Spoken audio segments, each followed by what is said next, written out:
আজকে আমি তোমাদের সাথে ছোলা কুমড়ো ছক্কা এই রেসিপিটি শেয়ার করব। এইভাবে ছোলা কুমড়ো ছক্কা বানালে খুব অল্প সময়ের মধ্যেই বানিয়ে নেওয়া যাবে আর খেতেও অনেক সুস্বাদু হবে। এটা রুটি কিংবা লুচির সাথে খেতে খুবই দারুণ লাগে। চলো তাহলে রেসিপিটি শুরু করা যাক। আমি 75 গ্রাম ছোলা সারা রাত জলে ভিজিয়ে রেখেছিলাম। সারা রাত জলে ভিজিয়ে রাখার পর এখন ছোলাগুলোকে আমি সেদ্ধ করে নিয়েছি। আর দেখো ছোলাগুলো খুব ভালো মতো সেদ্ধ হয়ে গেছে। এবার ছোলাগুলো জল দিয়ে ভালো করে ধুয়ে নেব। এরপর একটা কড়াইতে কিছুটা পরিমাণ সরষের তেল দিয়ে দিলাম। তেলটা গরম হয়ে গেছে। এখন ফোড়নের জন্য দিয়ে দিচ্ছি একটা শুকনো লঙ্কা আর একটা তেজপাতা, আর দিয়ে দিচ্ছি কিছুটা পাঁচফোড়ন।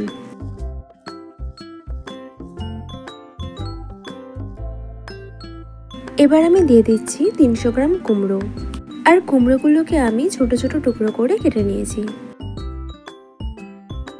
একটু নেড়েচেড়ে নেওয়ার পর দুটো আলুকে ছোট ছোট টুকরো করে কেটে নিয়েছিলাম, সেটাও এখন দিয়ে দিলাম। গ্যাসের ফ্লেমটা হাইতে রেখে এগুলোকে নাড়াচাড়া করে একটু ভাজা ভাজা করে নিতে হবে।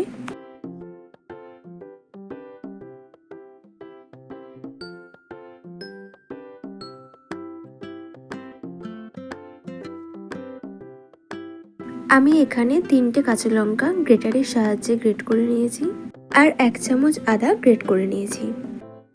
কুমড়ো আর আলুটা হালকা ভাজা ভাজা হয়ে যাওয়ার পর এখন গ্রেট করা কাঁচা লঙ্কা আর গ্রেট করা আদাটা দিয়ে দিলাম। আর এইভাবে গ্রেট করে কাঁচা লঙ্কাটা দিলে রান্নার স্বাদ আরও বেড়ে যাবে। এরপর দিয়ে দিচ্ছি ছোট চামচের 1 চামচ হলুদ গুঁড়ো, আর নুন দিয়ে দিচ্ছি বড় চামচের 1/2 চামচ। এবার সমস্ত কিছু একসাথে খুব ভালো করে মিশিয়ে নিচ্ছি।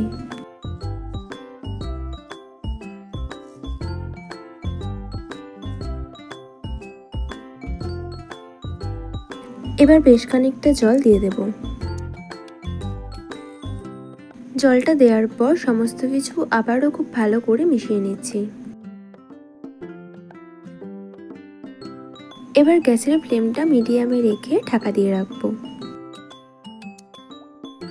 20 মিনিট পর এখন আমি ঢাকনাটা খুলে নিলাম।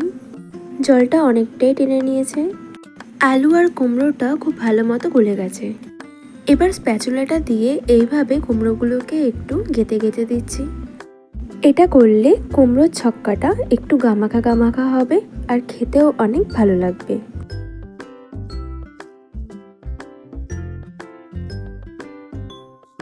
এটাকে নেড়ে চেড়ে আরো মাখো মাখো করে নেব। অনেকটাই মাখো মাখো হয়ে এসেছে। এবার সেদ্ধ করে রাখা ছোলাটা দিয়ে দিচ্ছি। ছোলাটা দেওয়ার পর মিডিয়াম ফ্লেমে রেখে আবারও সমস্ত কিছু একসাথে খুব ভালো করে মিশিয়ে নিতে হবে। এইভাবে একবার ছোলা কুমড়ো ছক্কার এই রেসিপিটা তোমরা বাড়িতে বানিয়ে দেখো। আশা করছি তোমাদের সকলেরই খুবই ভালো লাগবে। এরপর দিয়ে দিচ্ছি 1 চামচ চিনি। চিনিটা দেওয়ার পর আবারও ভালো করে মিশিয়ে নিতে হবে।